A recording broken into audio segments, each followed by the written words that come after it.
Hello, and welcome to Warp Factor Unknown, the podcast where we delve into the world of Star Trek for an unpredictable rewatch and discussion. I'm your host, Dan, and joining me today is my co-host, Tom, and he's still not allowed back in 10 Forward, and whenever I see Guinan about it, she just rolls her eyes and won't talk about it. Yeah, I'm still living up to that one. An absolute pleasure to be here, as usual, guys and girls. Thank you for listening. Fantastic. And we're also joined by our co-host, Emma, and she knows exactly how many lights there are. Okay. Hello. Fantastic. For Emma, for a non-Trekkie, that might seem like a really deep reference, but it's kind of not in the Star Trek world. But I was pretty happy with that one, actually. How many lights are there, Emma? Incidentally. Like, what do you mean by lights? Yeah, there's a very famous Star Trek episode, Emma, which references 1984, like a torture scene. Okay. And it's like there are 4 lights, but there are 5 lights. Okay. Don't worry about it. Today, we are talking about the Star Trek Next Generation episode, The Pegasus. It's from Season 7, Episode 12. And before we kick off with our talk about that, we're going to have a recap from Tom. The Enterprise is ordered to rendezvous with Admiral Pressman, former commanding officer of Commander Riker. Their mission is to locate the long-lost USS Pegasus, which is believed destroyed, but details of the incident are vague. The search begins with the Romulan warbird also in the area, looking for the Pegasus. As the search progresses, tensions rise between Pressman and Captain Picard due to the classified nature of the mission. Riker struggles with conflicting loyalties, his duty to Picard and his past loyalty to Pressman. Eventually, the Enterprise discovers the Pegasus trapped within an asteroid. Upon boarding, they find it largely intact and equipped with an experimental phase cloaking device which can allow a starship to pass through solid matter. Pressman intends to retrieve the device and restart the covert project, which violates the Treaty of Algeron with the Romulans. When the Enterprise becomes trapped within the same asteroid, Riker reveals the truth to Picard. Using the cloaking device, the Enterprise phases through the rock and escapes. Picard places Pressman under arrest and prepares to report the incident to Starfleet Command. Riker accepts responsibility for his past silence, facing the consequences of his actions. Fantastic. Emma, I'm actually really glad you're here for this episode because when we had you on before and we did a Next Generation episode, it was Sub Rosa. Oh, yes. The worst episodes of all Star Trek. So I'm really glad you get to experience. This is not like one of the very best episodes of TNG, but it's solid. It's a good episode. Oh yeah. Yeah, this is more like an indicative episode of TNG, which is it's a good one. It's a good one. I loved it. Would anyone like to kick us off with the excellent opening that is Captain Picard Day? Oh, yeah, I will take this. I love that. I thought it was such a good thing to have because they're going to celebrate the people on their ship, aren't they? Important figures. But I just thought the way it was done and Picard being mercilessly mocked for it from Riker, and then for the Admiral to see it in the background on a little call, I thought that was brilliant. Absolutely loved it. Yeah, so was this something that they go around like rotate through all like the senior crew, or is this just like a specific Captain Picard? I think it's just him. Okay. So they would be like next month do it like a different person.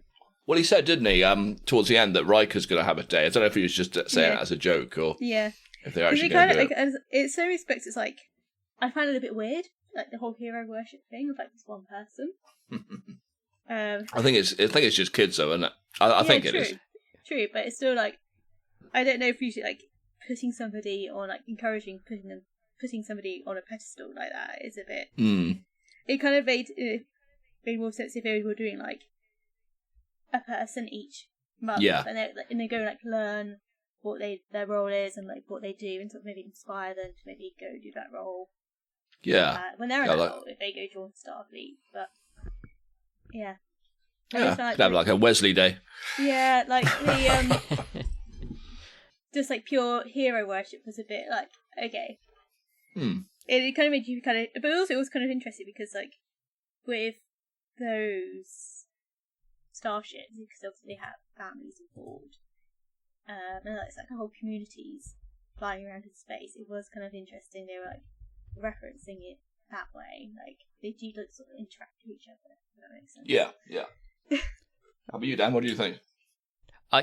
So I'll start with your sort of like take, Tom. Isn't it? Yes, this scene is hilarious, and I love it so much. It's so cute, and I love just kind of like how quite cheesy it is. Like the banner is quite crap, and all the drawings are awful. Yeah. I kind of like it, and I do like how when Picard is sort of like embarrassed in front of the Admiral, it really sort of shows just how bad he is around children, how uncomfortable that makes him. And I do kind of think that's quite an interesting character trait to have given to like the show lead, I guess, because most people, the vast majority of people, are comfortable with kids. They have kids, their nieces, nephews, whatever. Yeah. But there are some people who really kids are just not.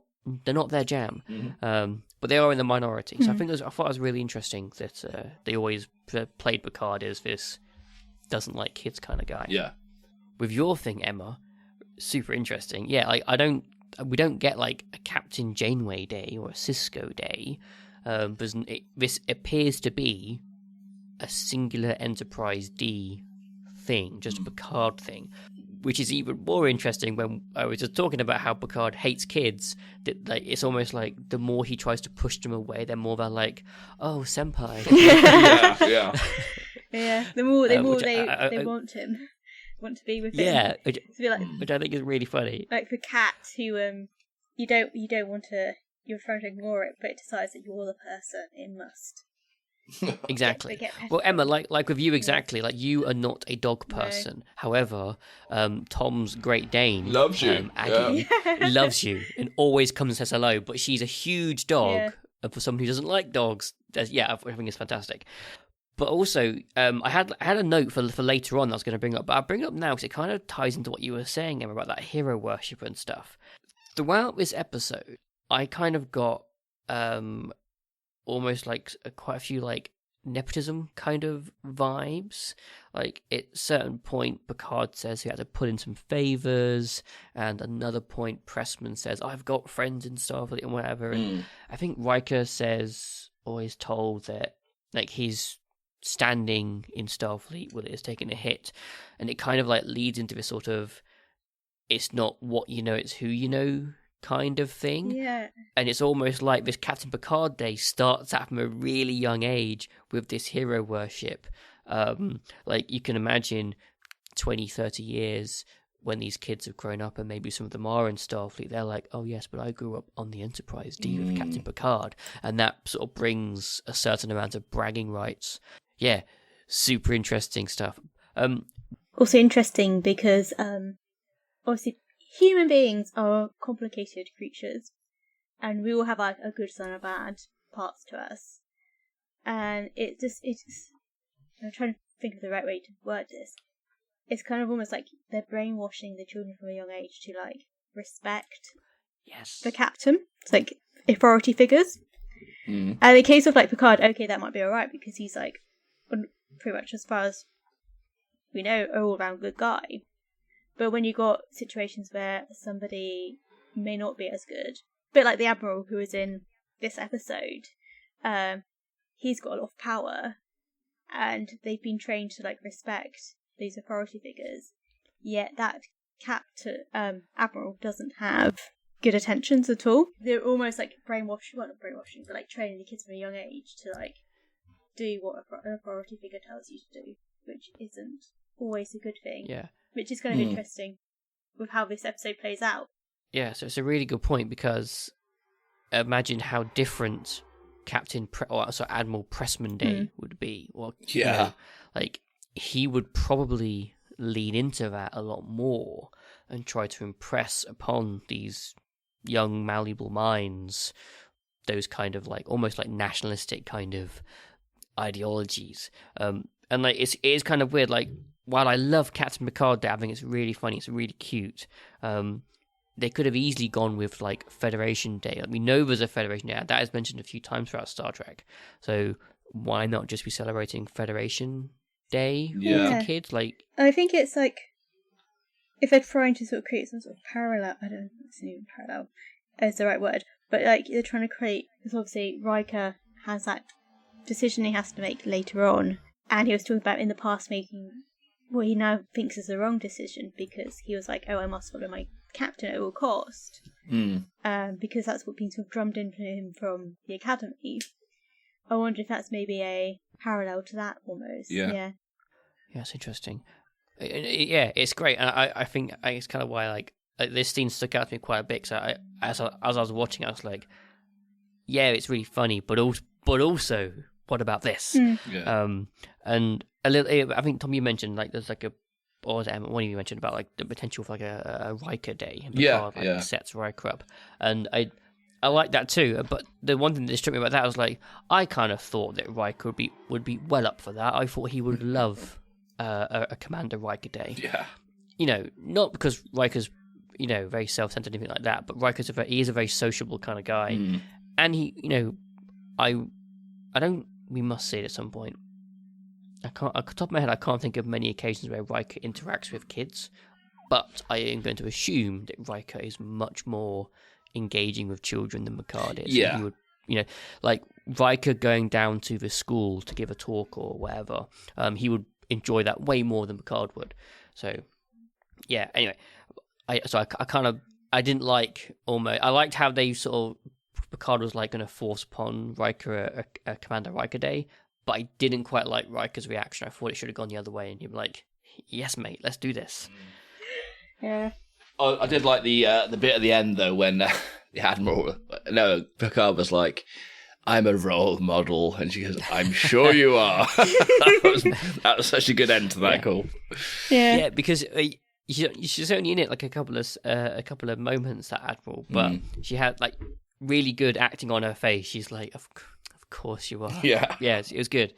Though with the Admiral, I had one more note about this scene, and when she's giving Picard the mission, go here, do this, go get this Admiral, this Pressman guy, she specifically mentions that they can exceed warp speed limitations. Yeah, I heard that. And I love that because, Tom, you probably remember this, Emma obviously not, but an earlier episode in season 7 deals with environmental issues, and it turns out that warp travel is damaging to, I think it's subspace, it's damaging to the environment, to space. Yeah. And at the end of the episode, Starfleet puts out an order that says all ships can't travel, I think it's faster than warp 5, they're limited by speed, except in emergencies. And I always loved that. I thought that was fantastic. I thought it was a really interesting plot point they should have explored further in all other treks, which they never did. But obviously at this point, it was still there in the back of the writer's mind that it was going to become an ongoing issue. Yeah. But then it got forgotten about. And I love that episode. I think it's a really good episode. About, I must watch that one again. What was it called again?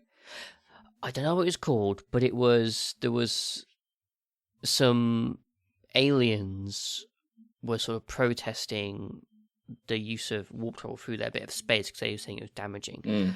And they go to the Enterprise, they go to Picard, I think they get arrested by them, and they're like, listen to us, here's the evidence. And they're like, well, you know, maybe, we're not too sure, through some studies, and we're like, just listen to us. And the episode ends with them doing an act of terrorism. They basically go and blow up a ship it's like a warp core explosion, which sort of proves that yes, that has now done a lot of damage to that bit of space. Yeah. So it's a really interesting conversation about like environmentalism, and like also not necessarily environmentalism, but more like protesting and how protesting with violence and disruptive measures is, you know, sort of a valid tactic. Vis-a-vis Just Stop Oil. Now we're not talking about that episode today, and like it'd be a great episode to talk about one day. But yeah, that'd be great because there are so many real world parallels we could draw from that. Now, anyway, so that was my little love affair to whatever the episode's called. That eco one, love it. Force of Nature, which kind of sounds like the correct kind of name for the episode. Yeah, I always remember really liking the episode. Hopefully we get it one day. Hopefully. Hopefully. Right, okay. I'm going to move us into, like, the start of the episode. We're now sort of past that Captain Picard state. Mm-hmm. So Pressman comes on, Riker's shocked, all the rest of it. It's fine. And Pressman's, a bit later on, they're in, like, the briefing room, and Pressman's sort of saying what's happened. They found the Pegasus, and here's how they found out. Now, the thing I wanted to point out is that Pressman says that they got this intel that the Pegasus might be still out there because Starfleet has an operative in the Romulan High Command. I was like, okay. Well, I was like, whoa. There's two things going on there that really struck out to me. First of all, that is some serious level spying going on. Yeah. Like, that is effectively like, you know, the CIA having somebody in, you know, like next to Putin kind of thing. Do you know what I mean? Like in the Kremlin, like right there, at a high level. And I was like, that's quite the thing, considering obviously the Romulans are not allies, but they're not enemies either. It's kind of I didn't quite think that was necessarily the Federation's style to have that kind of spy operation going on. Yeah. So I thought that was interesting. But then also, because the Romulans and this Romulan High Command, they found out about the Pegasus, and as we know from the Romulans, they're quite a secretive society. Mm-hmm. That information, that sort of report, is probably highly classified, and not many Romulans would know about it. So suddenly, when the Enterprise shows up, also looking for the Pegasus, if it's convenient time, that's going to tip the hand to the Romulans. Wait, we've got a leak. We've got a spy. And that could possibly put that spy in a great amount of danger. So from that one line, I was like, hang on a minute. Somebody didn't think this through. Yeah. That spy is an interesting choice, and also is now in a lot of danger. That's true. Okay. Yeah, it's so the spy must be another Romulan, I assume. We can only assume, like some sort of defector and stuff. Yeah. Interesting. I don't know if either of you have watched Star Wars Andor at all. No, I've seen parts of the first series, but I never got very far with it. Okay, well, Emma, I don't know if it would have come up in your watch, and Tom, you definitely 100% should watch it. It's amazing TV. It regularly gets above 8s and 9s on IMDb, so it's definitely for you. I will watch. The Rebels have a spy in like this Imperial spy. They have a guy on the council who reports back to the Rebels, and it's like seriously high up there in the Imperial bureaucracy. So similar kind of thing for the Romulans, I guess. Talking to the Romulans, I thought the Romulan captain in this was amazing. Oh, yes. He was so smug and so clever. I love that guy. I think he even outmaneuvered, Picard. Or shot Picard with how clever he is, maybe. I just thought he was really good. And seeing both of them go against each other, it's like saying more than they were actually saying with their acting. 100%. Yeah, I loved that. Though I think there was 2 interactions where they were both like on a view screen. They were both like talking, and both times it was brilliant because they both knew why they were there. They both knew what they were doing. Yeah.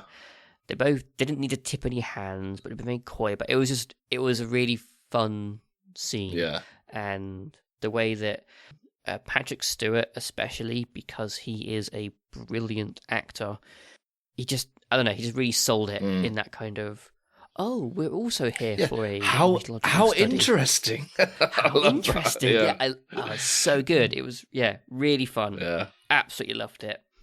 10 out of 10. Yeah, it was good because they'd be like, oh, would you like to share data? And be like, no. Yeah. It's like, we don't think our end goals are compatible. Yeah. Loved it. Yeah, really, really fun. Also, the Admiral. I did not like him at all, which again is a sign of good acting. The fact he comes across is just so arrogant, stubborn, take your pick, but he's just so dislikable. And I liked that about him. Yeah, he's a classic Star Trek Badmiral. Yeah. Yeah. all admirals are evil. Okay. You know, it's a thing. It's a thing in Star Trek. So he definitely came across like straight away, be like, oh, okay, and like when they were having that conversation, and he was telling Riker, oh, you can't share this with Picard. You're straight away a bit like, yep. Oh, this is really dodgy. Like, this is definitely not. He's not got good intentions here at all. He's up to something. Yeah. And that bit where him and Picard are having a drink, and Picard goes, "Is there anything more you can share with me, beyond the official investigation?" He just goes, "No." Yeah. Yeah, he doesn't even explain. He just says no. Yeah. Which I was like, oh yeah, I love this guy, but man's he a dick. Yeah. But I really liked their differing in command styles. You know, when they're having that, Picard and Pressman are having a conversation about Riker, and Picard's explaining why he chose Riker. And he chose Riker because Riker pushed back against a former captain, sort of stood his ground and was, had his opinion, stuck by it. And then you got Pressman there, who's like, soldiers should follow orders. What I say goes. Yeah. And I really like that. Have that differing command style. And before I sort of give up my little microphone here, and I also, it kind of like ties into, because when Riker, I'm obviously jumping around the episode here, obviously. When Riker was on Pressman's ship as an ensign, he followed Pressman, sort of blind loyalty. As Riker will say, he was fresh out of the academy with things like duty and honor still running in his brain. But 12 years later, where he is now, he's got his own opinion, he's got his own voice, and he will assert that. So Riker has changed over those last 12 years. Pressman hasn't. Even though Pressman lost the ship, he survived this mutiny, but he was the bad guy in that situation. He hasn't changed a single bit, and he still has those same kind of beliefs about what commands should be. So that was a nice little thing going on there as well, that Riker's grown and Pressman hasn't. No, because I did find it interesting when they were talking about like the mutiny and all the stuff that had happened on the Pegasus, and the fact that they had this court-martial, was because you're a bit like, well, how did he become admiral after that? Because you would have thought having that situation, that would have been a serious like block. That's true. Sorry, on your copybook sort of situation. And like they knew they were covering up something, because he actually said that when Picard was talking to Riker, that the judges were like they're definitely withholding information. How does, I don't understand, like, why would then the higher ups in Starfleet then give him this command as an admiral? It just does to me, it's a bit like, okay, this doesn't make sense. But it might be going back to the whole what Dan was saying with like nepotism and like it's not what you know but who you know, and that maybe he's got maybe family connections, friends in high places, and they don't really care. Like they're just gonna give it to him because of who he is and not what he's done and his past, and he's never actually earned it, sort of situation. But that might be just reading into it a bit too much. I don't know. No, I don't think so, because as you were saying that, I was just quickly Googling, because you're right. Is it unusual for this captain to then be sort of promoted to admiral after a mutiny and the loss of a ship? And I think the answer should be yes. There should be some serious questions asked there. But it's a bit different. But Picard also lost a ship. He was captain of the Stargazer, and he lost that. And it was during a straight up battle. I think it was against Ferengis. He was. So he lost that ship, and was also, I believe, court-martialed. As is tradition, you lose a ship for any circumstance, you get court-martial. But he still managed to get command, and as we know later on from Star Trek, he does become admiral. So I guess the mere factor of losing a ship doesn't preclude you from becoming thing, but it's the mutiny. Yeah, but I think the that's the difference mutiny. there. So you talk about Picard's situation, it's kind of a bit like how much of that was him losing the ship out of his control if they were under attack. Yeah, you kind of feel like that was forgivable and out of his control. I kind of almost feel like it's a bit wrong of Starfleet to court-martial him. You understand, like, having some sort of investigation of being like, okay, what actually happened here? And especially should be if there's any like loss of life or anything involved, we need to make sure we've got the facts straight of what's happened, just to make sure nothing like foul play has happened. But also, then they can learn from the future. Have the opportunity to learn. Okay, this is what happened, so we don't do that again. To try and avoid this situation again, if that makes sense. Learning from mistakes. Yeah, exactly. Yeah, you're right. There should always be an investigation for loss of a ship, obviously. But obviously, the episode mentions that during Pressman's court-martial investigation, that it was felt that the crew were holding back certain information.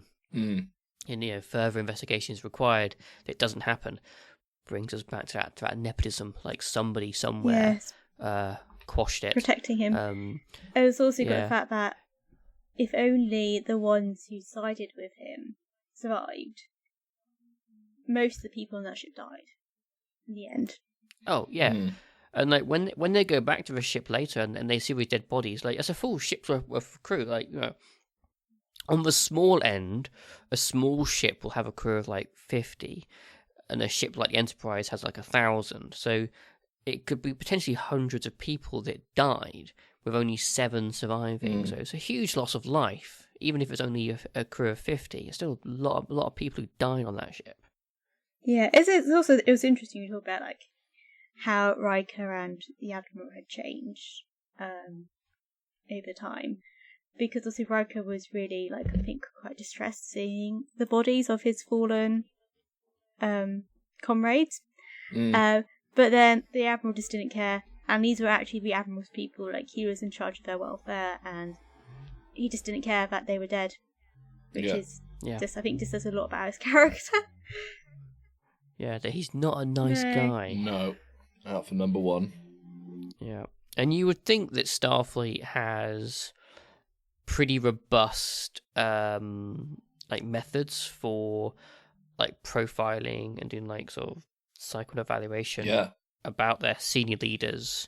And they go sit with a counselor, and if Troy talks to Pressman, she's gonna be like, you're a prick. Yeah. I don't. And then that report gets fed up to his seniors, don't give this guy command. Yeah. He's not suited. He's been assessed to be a complete dickhead. Do not get this guy anywhere. Yeah, official dickhead. Yeah, no, but it is interesting. It's interesting because I don't know huge much about the Starfleet, but just not actually really reflecting badly on the Federation and sort of the Starfleet that these people are able to get to such positions of power. This will not have been my first time that I've ranted about how potentially insidious Starfleet and or the Federation is. It says that it's sort of this post-scarcity society with really good and nice values, but you scratch the surface and actually not always. Which I kind of get it. It kind of has to have problems and issues, otherwise we wouldn't have engaging TV. But still, if it says it's one thing, it's doing another. Well, you're always going to get people like this Admiral that make it a worse place than it should be.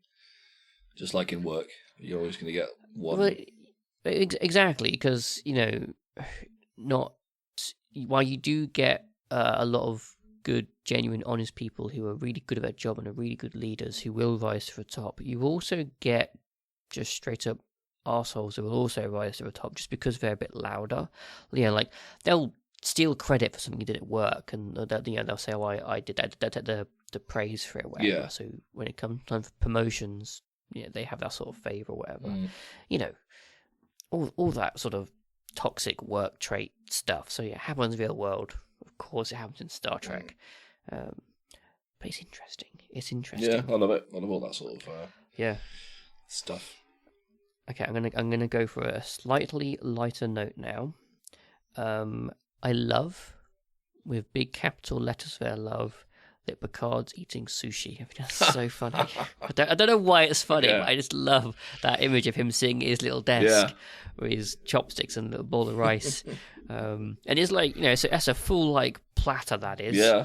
There's 15, 20 pieces of sushi there, and there's a little squid thing with tentacles. It's a full platter. Has he been seen eating sushi before, or is this a first? That is a great question. Obviously I have no idea. Just to know if it's a recurring theme. I can't remember it happening before, but I don't know. Like there was. Oh no, that was Riker. Yeah, do you remember when Riker goes and says the Klingons for a bit, and he's like, "There, well, dishes in 10 forward." He's like testing out the Klingon food. That's a good scene. Yeah, I'm just checked up the sushi Picard ratio. It says there's no definitive information on how many times Picard eats sushi in the Star Trek series. However, in one instance, we see Picard eating sushi with a particular tea set in the episode The Pegasus. This is mentioned as possibly the only time he is seen eating dinner alone in the series. Okay. Well, thank you, AI, because that's two interesting points there. One, it waffled around the answer, which is once. Yeah, it could have just said once. Work on your but also succinction the fact AI. this is the only time we see him eating alone. I don't think so. That seems unusual. Yeah, I would say that is surely incorrect. we've seen Picard eating alone before. Well, he's not a social butterfly, is he? I would imagine. Like, I'm generally pretty positive on AI, but that feels like a hallucination. Yeah. I feel like Picard's eaten on his own before. I think so. That we've seen on screen. Okay, I'll as we go forward in this podcast, I'm going to try, anytime we have like a TNG episode, I'm going to try and watch out for Picard eating. Yeah. I got something. I think it was when they were catching up, Riker and the Admiral. And this probably hasn't got any relation at all, but I thought it was quite funny. The Admiral mentioned a Lieutenant Boiler. Yes. Oh yeah. I don't know what the timelines or like how shows relate to each other, like where the Below Decks and New Generation sort of fit into each other in the sort of like the universe. But it was a bit like, oh, is that Boiler from Below Decks? Yeah. Or is that just a coincidence that they have the same names? Okay, I can answer your question, Emma, but I first of all wanted to point out that it was incredibly... I love the fact that you just said New Generation and Below Decks. I love that. That was really funny. So I got that too. I clicked that, and I was like, it has to be a coincidence because Lower Decks is set, I believe, just after DS9, which is set after TNG, Okay. and at that point, Boiler is an ensign, so... There's no way he could have been a lieutenant. I mean, it could be a relation, but the timelines don't appear to work. Okay. From that, but yeah, Interesting. It's a good name. Yeah. Well, yeah. No, so maybe it's a distant cousin somewhere. Could be, yeah. Okay, we've not really been very good at like describing like the plot of this episode. We're talking more about like the characters and stuff. But yeah, they go to this asteroid field and they're scanning around for this wreckage of the Pegasus, and they find it. Who knew? In this giant asteroid, and it's inside, and there's like some caverns and things in there. The decision is made by Pressman, who is a prick, but the only way to get in there is to fly the entire Enterprise inside, which is insane. It should have stopped there. That is the point where Picard should have gone. Absolutely not. At the beginning of the episode, Pressman says, you still have command of a ship, I have command of the overall mission. So that should have been the point where Picard goes, this is my ship, no way. Take a shuttle or something. Or, which we never see in Star Trek, The Next Generation, saucer separation, split the ship in two. Yeah. Put all the family... in one half, all the kids, and then just some essential crew, take them down to the battle bridge. That'd have been cool. Because he basically risked everyone on board. 1,000 people. Yeah.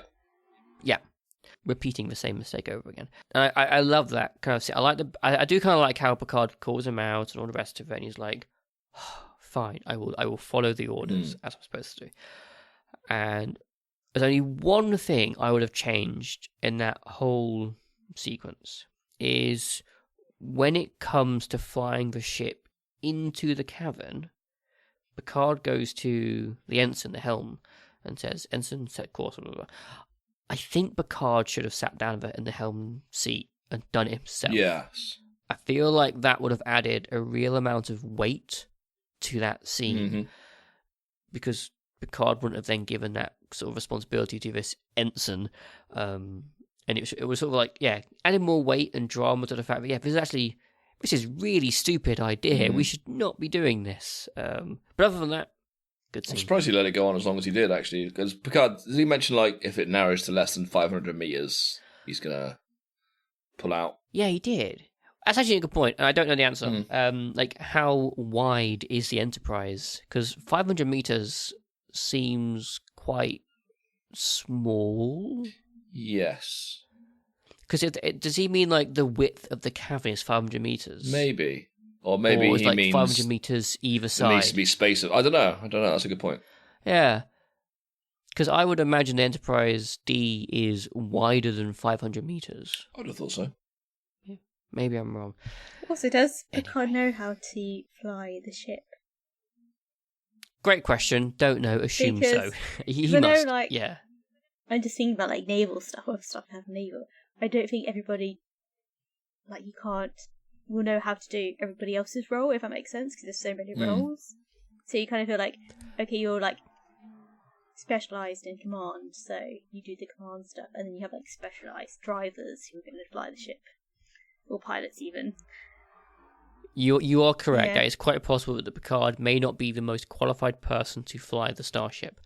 Okay, fine. I'll give you an alternative. Yeah, maybe leave it to Commander Riker. Okay.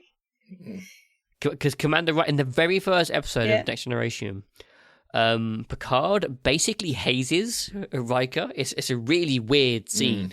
The ship is separated. They've done this source separation, and Picard tells Riker to rejoin the ship, the two halves, and he says to do it manually. Oh yeah, I remember that. So he challenges Riker to maneuver the ship in, on his own. God knows why, but he does it. So give it to Riker. Riker has some previous experience flying starships in tricky spots. Yeah, I did. It was also interesting how they kept saying, "You've got command of the bridge," and then, like, walking off. They were just, like, passing it between each other. Yeah, and like, because at that point, could Data have gone, I really need to go check on my cat. Yeah.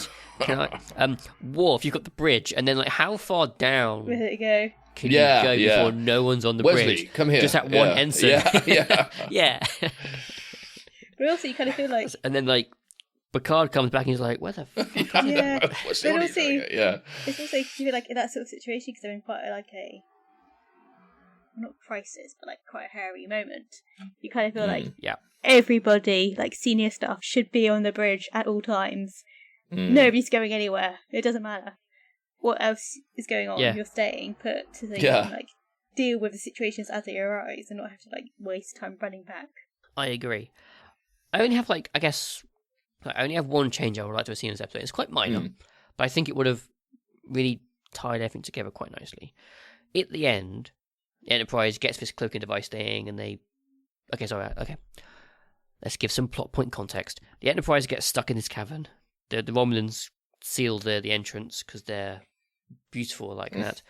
And to escape, they use this secret cloaking device thing which can phase them through rock.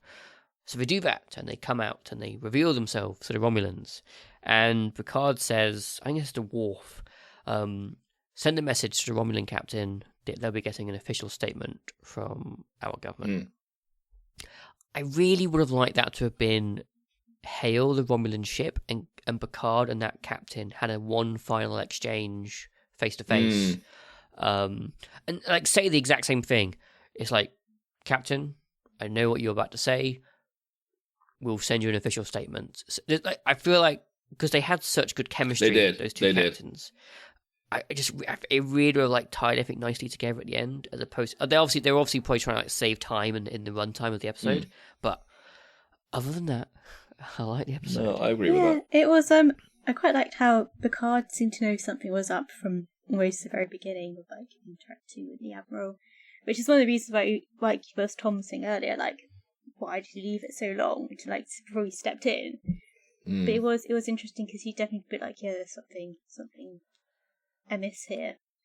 So I don't know if he was just trying to give Riker the opportunity to like do the right thing. Maybe. Yeah. Yeah, that's a good point actually, because I guess why did Picard let it go on so long? Was it to get Riker that chance to sort of come forward, or was it because Picard had been told by the other admiral to just go along with it? Yeah.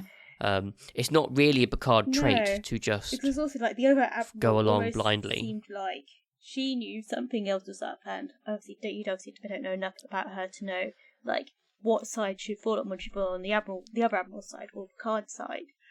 But I don't know. It's almost like, was she setting up the other admiral by being like, oh no, Picard's a good guy. If there is anything fishy going on, he will like stop it. So I don't know if it's almost like a setup, being like, I don't like this other admiral, so I'm gonna like send Picard off with him and not somebody else. Like almost as a setup to be like, this will uncover the truth once and for all of what's actually going on here. Because it's also obviously how he had Picard essentially telling Riker when Riker was like, he can't say anything about what the mission was. When you're saying, well, his first priority is to the ship, and he's not going to risk the ship. And if almost like threatening him with his job if he did anything that would threaten the ship, which was interesting. Yeah, which is interesting because it would have been a really good parallel, because earlier we were speaking about when Picard was talking about why he chose Riker, because Riker pushed back against a senior commander. That would have been a great opportunity for Picard to go, I'm going to push back against a senior commander, just like Riker did. See, we're homies, fist bump. Yeah. You know what I mean? You're right. I mean, that'd be like it's almost a little bit unusual for Picard to have not stepped in any point really. It's a bit like, I don't know if it's either that Picard was a bit like, I don't have enough evidence here to actually know what's going on, but I know something's fishy, so I need to let this play out a bit longer so I actually know what's happening. So possibly. I'm not breaking the authority of a senior person. But then at the same time it was a bit like, there's something weird going on here. Yeah, I guess like Picard could have been worried that his fishy suspicion feeling could have been nothing, and then he could have been risking his career over nothing. Yeah. It could have been completely innocent, completely explained away, just people are being weird about it. Yeah, but also you kind of felt like when I forgot her name, but the female admiral was like, the head of Starfleet Command, intelligence, whatever it is. Yeah. Is interested in this and is watching this situation. Again, you're a bit like, okay, like that should be giving you red flags that there is more going on here than meets the eye. Yes, 100%. I liked the episode, because it's just a good episode, but also some really good things to think about and sort of chew on a little bit. I do like Worf's refusal to obey the admirals.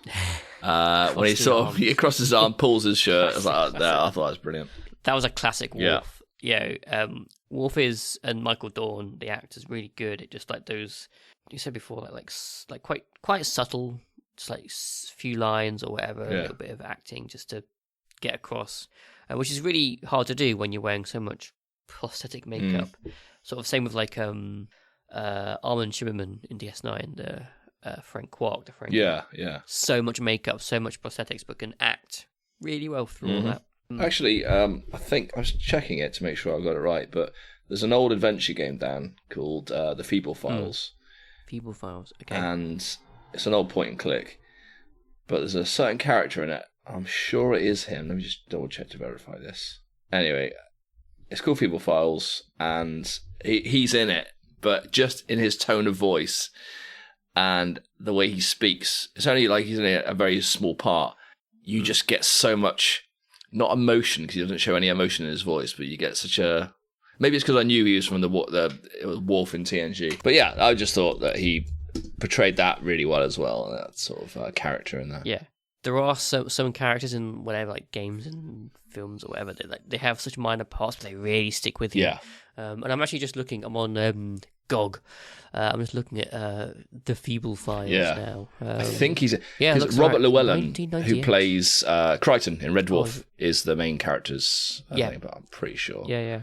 Maybe I'll pick it up one day. I'm not really big into my like those classic pointing. I love them, but it's so hard. This one is so difficult. Yeah, like I do have the remaster of Grim Fandango, and I so hard. Yeah. I cannot get past it. But I don't. So this is now totally non-Star Trek tangent. The logic of those games make no sense. Yeah. Like the puzzles are not intuitive, and I found myself just going to a location, clicking on everything until something worked, because it doesn't. And maybe it's just me. Like maybe I've got to just have to more. I have to like more tune myself to like that game's logic about how it would solve it. I don't know. Well, some of these games, they are made to be purposely difficult, I think, because the whole purpose is solving puzzles, but each game would then try to outdo each. Like if there's a puzzle that's obvious, it's been done in a game before, so they would try to outdo themselves with more original puzzles. Yeah. But yeah, some of them are ridiculous. So, okay, but as a game, would you recommend that the Feeble Files? Is it a good game? I would absolutely recommend it. It's tough. There's a certain prison in it called Cygnus Alpha, and I think if I'm right, time repeats itself, so you keep getting transported. Oh, I need to check it out. Anyway, that's right. Well, I think what we're coming to here, folks, is that we are having an official Warp Factor Unknown thumbs up. Yes. From Tom. Yeah. For the Feeble Files, which is available on GOG. It's a prison where citizens are gradually brainwashed and deprived of all independent thoughts and feelings. But it's so interesting to play that bit of the game. Love it. I want to bring up something else. I think I meant to bring up at the beginning, but I forgot. This episode of Star Trek Next Generation is the episode which is referenced on the Star Trek Enterprise Season 4 final. So the very last episode of that show, it got cancelled. This is the episode that they're calling back to. So Tom, have you seen that episode of Enterprise? No. Okay, I'm going to give you a really quick recap. It is Riker and Troy. This is on Enterprise. Riker and Troy are on the holodeck, and Riker is revisiting Captain Archer and that crew to work through a tricky problem and dilemma he's having.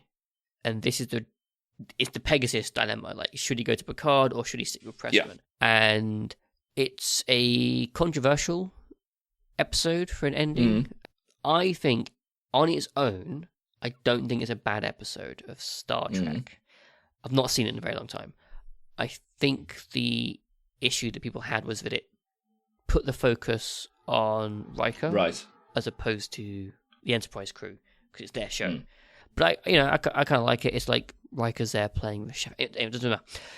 This is the episode they're calling back to, and it's an interesting idea, but it's a weird episode to call back to, the Pegasus, because while it's a good episode, it's not like the most iconic TNG episode. Yeah.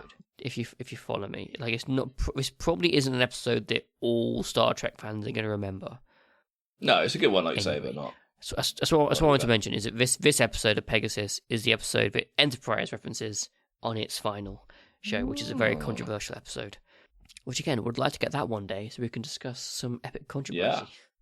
Yeah, I'm all for controversy. Well, actually, okay. Listeners, I promise you we're not going to fluff it, but can you imagine if we got the episode for our next podcast? That'd be mind-blowing. That'd be so good. That'd be amazing. Yeah. We're not going to fluff the rolls. That'd be great. Anyway, I digress. Has anyone got anything else to bring up about this episode before we start wrapping up? I have something that's not actually about this episode, but it's about the episode I was supposed to be doing, but then circumstances happened, and you got Jacob to fill in for me because I was no longer available. Yes, we had adult lives that happened to us. Yeah. So Emma, remind me, what episode was it? I can't remember. I haven't wrote it down, but it's the one where it's Deep Space Nine one, and he Crossfire. Possibly, it's the one where or crossover. Was it Obi? Odo. Like he's got the crush on that lady, but Kira. Yes. But a guy from her past has cropped up who is making moves on her. Yes, yes. Yeah. I was going to say, I have to say that Obi would be the best name for that character. That's brilliant. I like that. But Obi. Sorry. So what is it? Was it Obo? Odo. Sorry, Odo. Odo. So what is Obo. Odo? Because they make a reference that he's not like a flesh and blood person. because I think you watched the episode, didn't you? But then we just couldn't Yes, record I with saw- you. I saw the So episode. you have seen it. I just Yeah, okay. Odo is a changeling, which I believe at that point, or maybe not, it's season 4. For the first couple of seasons at least, Odo is thought to be the only one of his kind. So he's like a shapeshifter. He can take any form. He's like a gelatinous kind of life form. It turns out there's a whole race of changelings, and they're a whole thing. There's a whole thing to do with them, which we will not go into. But yeah, he is a changeling. Okay, so he is actually like a living person. Yeah. He's a sentient being, yes. Okay, so why can't he be with Kira? I think it's I think it's entirely self-inflicted. Okay. The way he was raised and brought up, and what he sort of put onto himself, has sort of made him a very closed individual, a very rigid kind of person.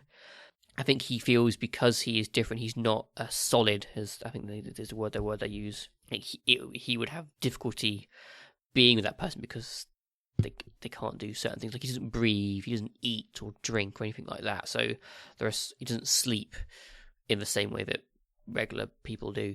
I think there are so many like fundamental differences that he feels there is no compatibility, which is obviously wrong. It's a classic Star Trek kind of thing. Like every Star Trek show has that kind of character. We have like Data on TNG. We normally have like Vulcans like Spock or Tuvok.